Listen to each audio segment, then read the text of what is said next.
చాలా సంతోషం. ఈ దినం మీతో ఉండే అవకాశాన్ని ప్రభు నాకు అనుగ్రహించినందుకు నేను దేవునికి నమస్కృతను. దేవదేవునికి మహిమ కలుగును గాక. నన్ను మీ మధ్యలోనికి ఆహ్వానించిన మీ కాపరి మా ప్రియులు మూర్తి గారికి, మరి వారి కుటుంబానికి, వారితో పాటు ఇతరులు సహకరిస్తూ ఉన్న ప్రతి ఒక్కొక్కరికి ప్రత్యేకమైన వందనాలు తెలియజేస్తూ ఉన్నాను. వాటిని మధ్యాహ్నం అందిస్తున్న బ్రదర్స్కి కూడా ప్రత్యేకమైన వందనాలు. ఓపికతో మమ్మల్ని భరించి మాటలు పెడుతున్నా మీకు ప్రత్యేకమైన వందనాలు.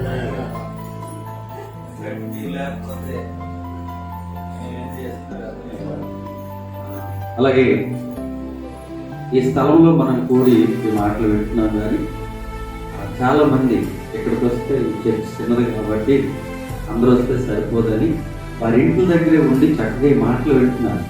వారిని బట్టి చప్పలు కొట్టు దేవుని వారికి ఈ ఆహ్వానం. దేవుడు వారిని కూడా దీవించుగాక. ఆమేన్. హల్లెలూయా. రేపు దినము రాబోతున్న దేవుడి సేవకులకు కూడా ప్రత్యేకమైన వందనాలు తెలియజేస్తున్నాను. దేవుడు ఆయన్ని ఇంకా బలంగా వాడుకునుగాక. ఆమేన్. చదువుకుందాము దేవుని వాక్యంలో నుంచి 121వ కీర్తన ఉదయకాలంలో చదువుకున్నాము.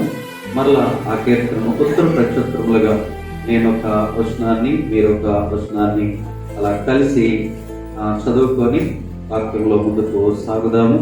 పరిశుద్ధ గ్రంథాన్ని తీసుకొచ్చిన వారు ఈ బైబిల్ను తెరిచి 121వ కీర్తనను కలిసి చదువుకుందాము. అందరూ తీశారు కదండి?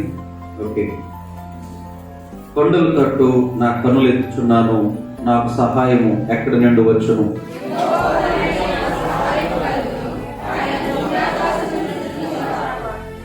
ఆయన నీ పాదము తొట్టిల్లు నీయుడు, నిన్ను కాపాడువాడు కొనుకడు.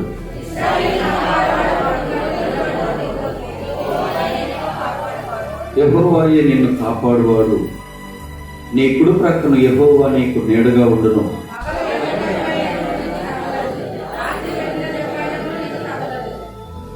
ఏ అపాయమును రాకుండా యెహోవా నిన్ను కాపాడును. ఆయన నీ ప్రాణమును కాపాడును. నిరంతరం రాకపోకలేదు యెహోవా నిన్ను కాపాడును. ప్రేమ కలిగిన తండ్రి, జీవాధిపతివైన మా ప్రభువా, వాక్యమై ఉన్న మా తండ్రి, నీకు వందనాలు. ఈ రాత్రి నాయనా నీ సన్నిధిలో కూడి ఉండే బాధ్యత అయ్యా మాకు అనుగ్రహించినందుకై నీకు స్తోత్రాలు చెల్లిస్తున్నాం. పగటి వేళ మాతో మాట్లాడి మమ్మల్ని ధైర్యపరిచి బలపరిచి రాబోతున్న ఉగ్రతలు, తెగుళ్ళు, కీడులు, అపాయాల నుండి నువ్వు కాపాడే దేవుడిగా మాకున్నావని, దేవా మేము ఎలాంటి గుణాలు కలిగి ఉంటే మేము తప్పించబడి కాపాడబడతామో మాతో మాట్లాడుతూ వచ్చారు. అందుని బట్టి మీ స్తోత్రాలు. ఈ రాత్రి కూడా మీరు మాట్లాడడానికి సిద్ధంగా ఉండగా వినే జ్ఞానమును, వినబుద్ధి పుట్టించే బుద్ధిని దయచేయండి. దానికి లోబడి జీవితం మాకు దయచేయండి. ఇక్కడ నీవు మాత్రమే మహిమ పొందాలి. ఇక్కడ ఎవరు గంట పొందకూడదు. దేవా, అయోగ్యుడు, బలహీనుడు నన్ను నీ అగ్ని చేత కాల్చి బూడిదలో నుంచి నీ ప్రజలతో మాట్లాడమని ప్రార్థన చేస్తున్నాం. నువ్వు మాట్లాడుతుండగా ఆటంకపరచాలని చూస్తున్న ప్రతి ఆటంకపరిచే చీకటి శక్తుల యొక్క ప్రభావము, అధికారము కలిగిన యేసు నామంలో బంధిస్తున్నాం.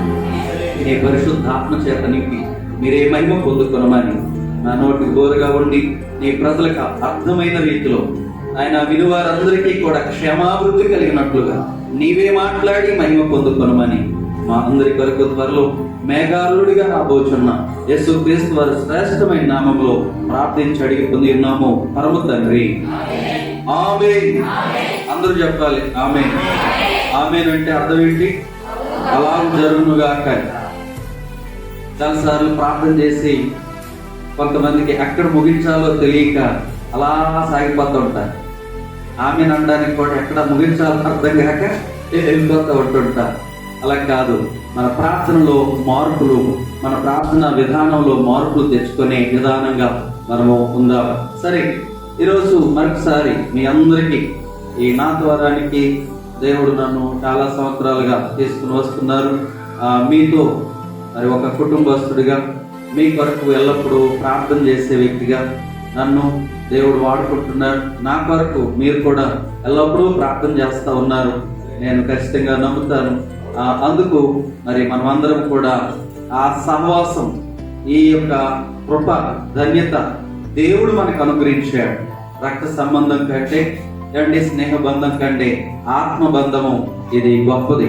ఎక్కడ ఉంటది అక్కడ కలిసి ఉండే గొప్ప బంధము దేవుడు మనకి అనుగ్రహించారు కనుక మనము నిజంగా ధన్యులమే. దేవునికి స్తోత్రం. ఒకసారి నా తరపున, నా కుటుంబం తరపున, ఎగ్రోన్ హౌస్ ఆఫ్ వర్షిప్ యొక్క పరిచర్యల తరపున మీకు వందనాలు తెలియజేస్తున్నాను. మీ పాస్టర్ గారికి కూడా వందనాలు తెలియజేస్తా ఉన్నాను. ఉదయకాల సమయంలో మనం నేర్చుకున్న టాపిక్ ఏంటంటే కాపాడే దేవుడు. ఇది సంఘానికి కాబట్టి ఈ వెర్షన్లో వెళ్తున్నాం. ఒకవేళ బయట పెట్టుకుంటే ఇదే టాపిక్ లో వేరే వెర్షన్ లో వెళ్ళిపోతాం. ఇది మనకి ప్రాముఖ్యమైనవి ఈ 3 దినాలు కాబట్టి చాలా జాగ్రత్తగా ఈ మాటలు విందాం. ఉదయకాల సమయంలో మనల్ని కాపాడి లేక మనల్ని తప్పించే దేవుడు, మనకి కాపుదలు ఇచ్చే దేవుడు, మనల్ని జ్ఞాపకం చేసుకునే దేవుడని, జ్ఞాపకం చేసుకొని మనల్ని కాపాడుతాడో తప్పిస్తాడో అని ఆ ఉదయకాల సమయంలో మనం నేర్చుకున్నాం. మొట్టమొదటిగా ఎవరిని కాపాడేది నేర్చుకున్నామండి? జల ప్రళయంలో నుండి నోవహును కాపాడిన దేవుడు అని నేర్చుకున్నాం. 2 పేతురు 2వ అధ్యాయము 5వ వచనాన్ని ఆధారంగా చేసుకొని మరి జల ప్రళయం రావడానికి కారణాలు ఏంటో ఒక 3 విషయాలు నేర్చుకున్నాం. అలాగే జల ప్రళయంలో దేవుడు నోవహును ఎందుకు జ్ఞాపకం చేసుకున్నాడో, ఎందుకు తప్పించాడో, ఎందుకు కాపాడాడో, నోవాహులో ఉన్న లక్షణాలు ఏంటో అవి కూడా ఒక 3 విషయాలు నేర్చుకున్నాం. రెండోదిగా మనం నేర్చుకున్నాము రెండో మాటగా నాశనములో నుండి లోతును కాపాడిన దేవుడు. 2 పేతురు 2వ అధ్యాయము 6, 7, 8 వచనాలను ఆధారం చేసుకొని ఆ నాశనంలో నుండి, ఆ సొదొమ గొమొర్రాలో ఉన్న నాశనంలో నుండి లోతును దేవుడు కాపాడాడు అని. లోతును దేవుడు కాపాడడానికి ఏం చేశాడు? ఎవరిని జ్ఞాపకం చేస్తున్నాడు అని అంటే అబ్రహాము చేసిన ప్రార్థనను దేవుడు జ్ఞాపకం చేసుకున్నాడు. అబ్రహాము యొక్క ప్రార్థనను దేవుడు జ్ఞాపకం చేసుకొని ఏం చేశాడనంటే లోతును ఆ నాశనంలో నుండి తప్పించాడు. అబ్రహాము ప్రార్థన జ్ఞాపకం చేసుకున్నాడు. లోతు నీతిమంతుడిగా ఉన్నాడు, ఆయన కూడా జ్ఞాపకం చేసుకున్నాడు. ఈరోజు ఆ యొక్క లోతు కూడా ప్రకటించిన ఆయన సువార్తను ప్రకటించే విధానాన్ని కూడా దేవుడు జ్ఞాపకం చేసుకుంటూ ఉన్నాడు. ఒకవేళ ఆరాధన సమయంలో ఒకవేళ ఎవరైనా ఫోన్ చేస్తే నేనేం చేస్తానంటే ఆన్ చేసి వదిలేస్తాను, అలాగైనా దేవుడు మాటలు వింటారని. కొంతమంది హలో అరే దేవుడి కంటే ఆలే ప్రాముఖ్యమైన అన్నట్టుగా మనం వెళ్ళిపోతుంటాం. మీరు అలాంటి వాళ్ళు కాదు, దేవుడు మిమ్మల్ని దీవించును గాక. ఆమేన్. కాబట్టి తెల్లవారి కొన్ని మాటలు నేర్చుకున్న మధ్యాహ్న కాల సమయంలో మోనికా అనేటువంటి భక్తురాలు అగస్త్యను కొరకు చేసిన ప్రార్థన ఎంత గొప్పదో, ఆమె యొక్క ప్రార్థన ద్వారా ఎలాంటి కార్యాలు జరిగి తన కుమారుడు ఎలాంటి సేవకుడిగా మార్చబడ్డాడో మనం నేర్చుకున్నాం. అలాగే అన్ని విషయాల్లో మనం ఎలాగుండాలో ఉదయకాల సమయంలో నేర్చుకున్నాం. 3వ మాటగా దాని కొనసాగింపుగా రండి దేవుని వాక్యంలో నుండి మరొక మాటను జ్ఞాపకం చేసుకుందాం. హోషేయ గ్రంథం 12వ అధ్యాయం 13వ వాక్యాన్ని చదువుదాం. బైబిల్ గ్రంథం ఉన్నవారు దయచేసి తెరిచి వాక్యాన్ని చూడాలని, వాక్యానికి మొదటి స్థానం ఇవ్వాలని ప్రేమతో దేవుని సేవకునిగా బ్రతిమలాడుతూ ఉన్నాను. హోషేయ గ్రంథము 12వ అధ్యాయము 13వ వాక్యాన్ని చేసిన వారు స్పష్టంగా చదువుతుండగా అందరం కూడా విందాం. చదువమ్మా. ఒక ప్రవక్త ద్వారా యెహోవా ఇశ్రాయేలీయులను ఐగుప్తు దేశములో నుండి రప్పించెను. వారిని ఒక ప్రవక్త ద్వారా వారిని కాపాడెను. దేవునికి స్తోత్రం కలుగునుగాక. అవసరంలో మనం చూస్తున్నాము, ఐగుప్తు దేశములో నుండి ఇశ్రాయేలీయులను తప్పించి రక్షించి ఒక ప్రవక్త ద్వారా వారిని కాపాడెను. 3వ మాట ఏంటో తెలుసండి? ఘోరమైన బానిసత్వము నుండి ఇశ్రాయేలీయులను కాపాడిన దేవుడు. దేవునికి స్తోత్రం కలుగునుగాక. మొదటిగా లోతుని ఏమిటి ఆ యొక్క నాశనంలో నుండి కాపాడాడు. ఏమండి నోవాహునేమో జలప్రలయం నుండి కాపాడాడు. ఏమండి ఇశ్రాయేలు ప్రజలను ఘోరమైన బానిసత్వంలో నుండి కాపాడినటువంటి పరిస్థితిని మనం చూస్తాం. ఇశ్రాయేలు ప్రజలు దాదాపుగా 430 సంవత్సరాలు ఆ యొక్క బానిసత్వంలో ఉన్నారు. బైబిల్లో మనం ఆధారాలు చూడగలుగుతాం. 430 సంవత్సరాలు వారు బానిసత్వాన్ని అనుభవిస్తూ వచ్చారు. అంతేకాదు ఇర్మియా గ్రంథకర్త దాన్ని వివరిస్తూ వారు ఎలాంటి పరిస్థితిలో ఉన్నారో అని చెప్తాడంటే ఇర్మియా గ్రంథం 11వ అధ్యాయం 4వ వచనంలో మనం చూసినప్పుడు అక్కడ అంటాడు, వారు ఇనుప కొలుములో ఉన్నారు అంటాడు. ఇర్మియా గ్రంథం 11:4. ఐగుప్తు దేశంలో నుండి, ఆ ఇనుప కొలుములో నుండి నేను మీ పితరులను రప్పించిన దినమును నేను ఇచ్చి తిని అంటాడు. ఇనుప కొలుములో ఉన్నారు, వాళ్ళు భయంకరమైనటువంటి పరిస్థితుల్లో ఉన్నారు. ఈ రోజు కూడా చాలా మంది జీవితాలు బయటికి బాగానే ఉన్నట్లుగా కనబడుతున్నారు, బయటికి నవ్వుతూ కనబడుతున్నారు, కానీ వారి లోపల వారి అంతరంగ పరిస్థితులు అలాగే ఉన్నాయి. వాటిలో నుండి బయటికి రాలేకపోతున్నారు. తాగటం ఎవరికి ఇష్టం లేదు, కానీ దానికి బానిస అయిపోయాడు. దానిలో బయటికి రావటం తెలియక అక్కడే ఉండిపోయి అందులోనే నలిగిపోయి తన జీవితాన్ని అవమానకరంగా మార్చుకుంటున్నాడు. ఆయనతో మాత్రం అయిపోవట్లేదు, తన మీద ఆధారపడినటువంటి కుటుంబాన్ని ఇబ్బంది పెడుతున్నాడు, సమాజంలో ఉన్న వారిని ఇబ్బంది పెడుతున్నాడు. అందరూ కూడా చూసి, ఏంట్రా నువ్వు అలా తాగేసి దొండుతూ ఉన్నావు, తాగేసి ఏంట్రా అలాంటి బూతులు మాట్లాడుతున్నావు, ఏంటి నీ పరిస్థితి అని అంటుంటప్పుడు వాడి హృదయం కూడా నొచ్చుకుంటుంటది. అయ్యో నేను ఇంకా ఇలా ప్రవర్తించకూడదు, ఇలా ఉండకూడదు, మంచిగా ఉండాలనుకుంటున్నాడు. మళ్ళీ సాయంత్రం అలాంటి పరిస్థితుల్లోనే మనం చూస్తున్నాం. కారణం ఏంటంటే దానికి ఎడిక్ట్ అయిపోయాడు, దానికి బానిస అయిపోయాడు. ఈరోజు అలాంటి ఇనుప కొలువు లాంటి పరిస్థితులు దేవుని ప్రజలైనటువంటి మనకు కూడా ఏమండి మహా అగ్ని వంటి మహాశ్రమలు వస్తాయని పేతురు రాసినటువంటి పత్రికలో మనం చూస్తాం. క్రైస్తవులు అనగానే ఈ భూమి మీద సుఖ సంతోషాలతో జీవిస్తారని అనుకోవద్దు. ఈ భూమి మీద క్రైస్తవులకి, నిజ క్రైస్తవులకి సుఖం ఉండదు, నెమ్మది ఉండదు. ఏమండి ఈ భూమి మీద భౌతిక సంబంధమైన ఆశీర్వాదాలు నిజమైన క్రైస్తవులకి ఉండవు. ఏమండి ఆత్మ సంబంధంగా ఎదిగే వారి జీవితాలు ఎప్పుడు కూడా పర సంబంధమైన వాటి మీద దృష్టి పెడుతుంటారు. వారికి ఉండే ఆశీర్వాదాలు అక్కడ ఉంటాయి, దాని కొరకే ఆతృత పడుతుంటారు. శ్రమలు పొందాలి. అపోస్తులైన పౌలు గారు ఎన్నో శ్రమలు పొంది దేవుని యొక్క సేవలో సాగిస్తూ వచ్చారు. అపోస్తులందరూ కూడా శ్రమ పొందే ఈ పరిచర్యను చేస్తూ వచ్చారు. మన జీవితాల్లో కూడా ఇనుప కొలుము లాంటి పరిస్థితులు మన ముందుకు వస్తా ఉంటాయి. అవి వచ్చినప్పుడు నాకెందుకు ఈ పరిస్థితి వచ్చింది, నాకెందుకు ఈ కష్టం వచ్చిందని చెప్పి ఊరికే మనల్ని మనం చిన్న చూపు చూసుకొని దేవుడిని ఎందుకు నమ్మానా అన్నట్లుగా మనం ఉండకూడదు. కానీ ఈ పరిస్థితులన్నింటిలో నుండి, ఈ బానిసత్వపు పరిస్థితులన్నింటిలో నుండి నేను ఆరాధించే దేవుడు నన్ను విడిపించగలడు, నన్ను కాపాడగలడు, నన్ను తప్పించగలడని ఆయన వైపు మనం చూడగలిగితే గొప్ప జయాన్ని, గొప్ప విజయాన్ని మనం చూడగలుగుతాం. దేవునికి స్తోత్రం కలుగుతుంది. నిర్గమకాండం 2వ అధ్యాయంలో చూడండి, ఏం జ్ఞాపకం చేసుకొని ఐగుప్తిలో ఉన్నటువంటి ఆ ప్రజలను 430 సంవత్సరాలు ఏమంటే ఇనుప కొలుములో ఉన్నటువంటి ఆ ప్రజలను దేవుడు విడిపించాడు అంటే 2వ అధ్యాయం 24వ వాక్యాన్ని చదువుదాం. చూడండి, కాగా దేవుడు వారి మూలుగులను విని అబ్రహాము, ఇస్సాకు, యాకోబులతో తాను చేసిన నిబంధనను జ్ఞాపకము చేసుకొనెను. దేవునికి స్తోత్రం. ఇశ్రాయేలు ప్రజలను ఐగుప్తు యొక్క బానిసత్వంలో నుండి విడిపించడానికి దేవుడు ఏం జ్ఞాపకం చేసుకున్నాడు అంటే దేవుడు చేసిన నిబంధనను జ్ఞాపకం చేసుకున్నాడు. ఈ రోజు ఈ స్థలంలోకి వచ్చినటువంటి మనం ఎవరో తెలుసండి, నిబంధన తెలుగు. మనము నిబంధన లేని వారు కాదు, మనకి వాగ్దాన నిబంధనలు ఉన్నాయి, అమూల్యమైన వాగ్దానములు ఉన్నాయి. కాబట్టి వాగ్దాన నిబంధన కలిగినటువంటి ప్రజలు ఇప్పుడు ఆ నిబంధనను జ్ఞాపకం చేసుకొని ఆయన ఏం చేశాడో తెలుసండి. ఆ 23వ వచనంలో మనం చూస్తాము. చూడండి ఆ మాట, అలాగున అనేక దినములు జరిగిన మీదట ఐగుప్తు రాజు చనిపోయెను. తాము చేయుచున్న వెట్టి పనులను బట్టి నిట్టూర్పులు విడుచుచు మొరపెట్టుచుండగా తమ వెట్టి పనులను బట్టి వారు పెట్టిన మొర దేవుని వద్దకు చేరెను. దేవునికి స్తోత్రం. ఈ రోజు నువ్వు మొరపెడితే, ఈ రోజు నువ్వు ప్రార్థన చేస్తే, ఈ రోజు నువ్వు దేవుని పాదాల దగ్గరికి వచ్చి ఏమిటి ఆయన తట్టు చేతులు చాపితే నీ మొర వినడానికి ఆయన సిద్ధంగా ఉన్నాడు. దేవునికి స్తోత్రం.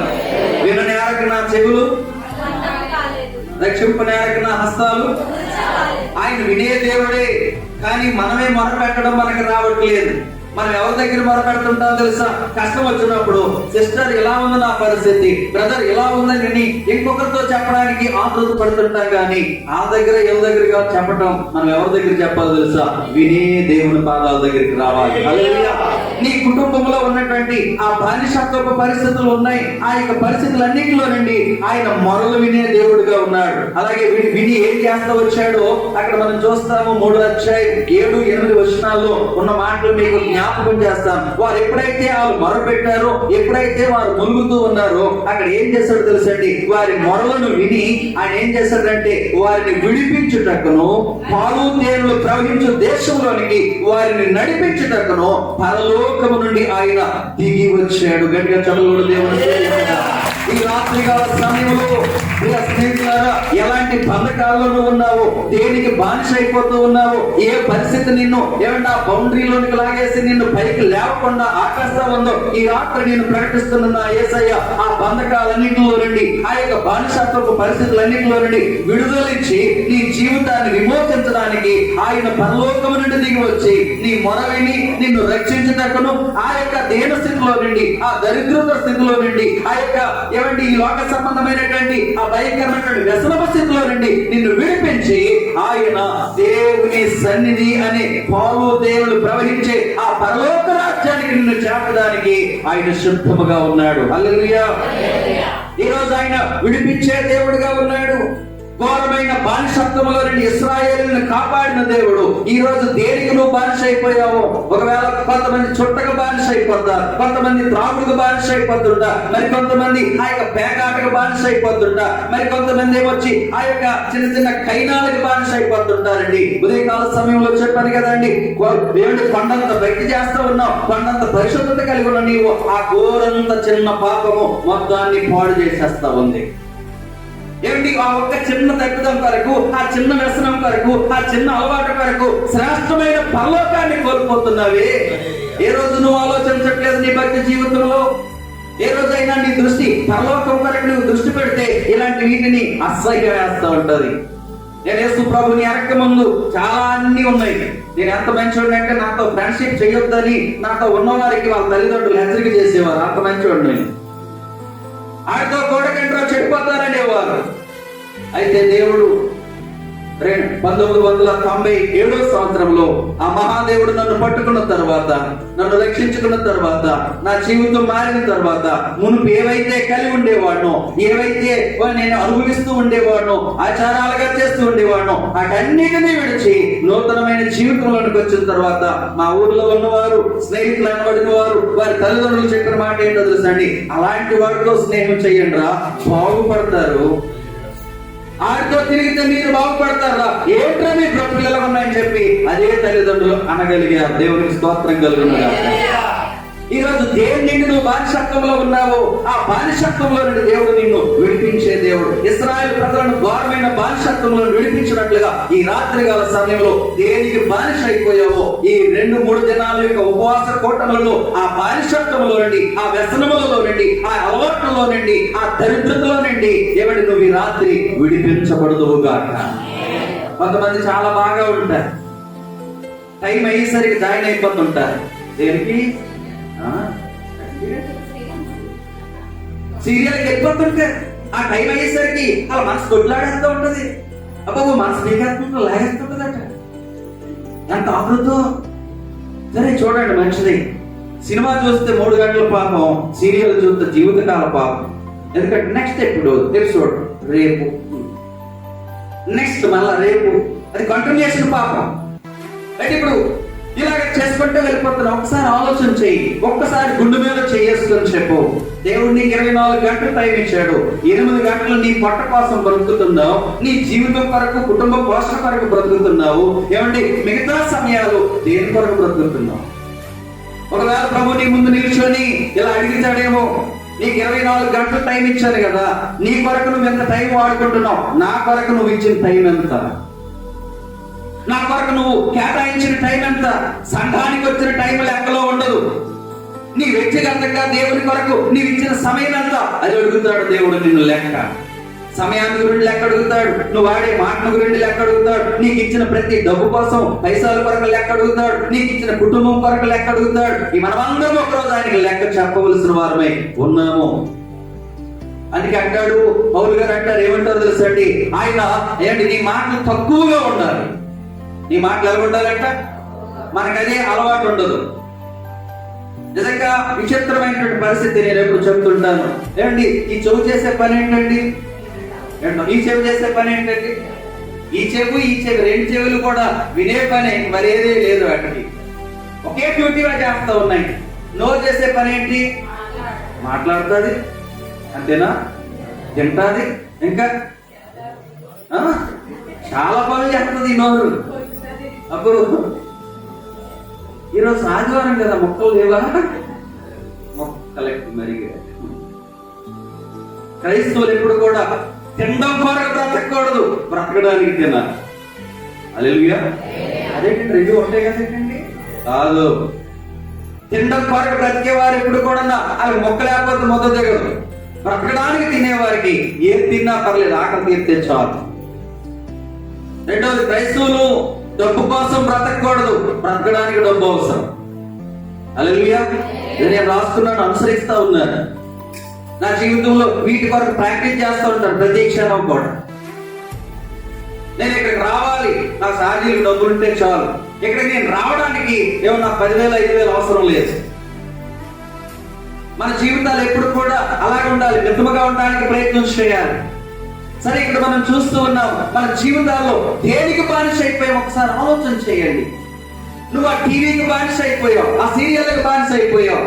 ఆ సీరియల్ దగ్గర, ఆ టీవీ దగ్గర, లేక ఆ సెల్ దగ్గర ఏంటండి 1 గంట 2 గంటలు కేటాయించుకుంటూ కూర్చుంటున్నావే. అదే సమయాన్ని 1-2 రోజులు ఏమంటే ఆ టీవీని ఆఫ్ చేసేసి, ఆ సెల్ని ఆఫ్ చేసేసి మోకాళ్ళ మీదకి వచ్చి దేవుని దగ్గరికి గడిపి చూడు. దేవుని పాదాల దగ్గర ఉండి చూడు, నీ జీవిత పరిస్థితులు ఎలా మారుతాయో. అరే, ప్రార్థన అంటే విసుకొచ్చేస్తూ ఉంటది, మోకరించాలంటే సిరాకు వచ్చేస్తుంటది. టీవీ దగ్గర మాత్రం నోరు అలా చాపెట్టి చూసేస్తుంటావే. పరలోకానికి వెళ్ళవలసిన వారు మనము 2 సార్లు పరువులను పంపించి మనకి హెచ్చరిక చేస్తా వచ్చింది దేవుడు. ఎందుకో తెలుసా అండి? మనం ఈ భూ సంబంధులు కాదురా బాబు, పరలోకం దగ్గరికి వచ్చేస్తుంది, నా రాకడ సమీపమవుతుంది, ఇప్పటికైనా మీరు మారండి. సరే, మూడవది, ఘోరమైన బానిసత్వములో నుండి దేవుడు ఇశ్రాయేలు ప్రజలను విడిపించినట్లుగా ఈ రాత్రికాల సమయంలో నువ్వు దేనికి బానిస అయిపోయావో నిన్ను కూడా ఆయన విడిపించగలడు. దేవునికి స్తోత్రం. 4వ మాట చూడండి, దానియేలు గ్రంథం 3వ అధ్యాయం 26-27 వచనాలు చదువుదాం. దానియేలు గ్రంథం 3వ అధ్యాయం 26-27 వచనాలు. అంతటా నెబుకద్నెజరు వేడిమి కలిగి మండుచున్న వచ్చి షద్రకు మేషాకు అబేద్నెగో అనువారు మహోన్నతుడగు దేవుని సేవకులారా బయటికి వచ్చి నా యొద్దకు రండి అని పిలవగా షద్రక్ మేషక్ అబేద్నెగోలు ఆ అగ్ని గుండములో నుండి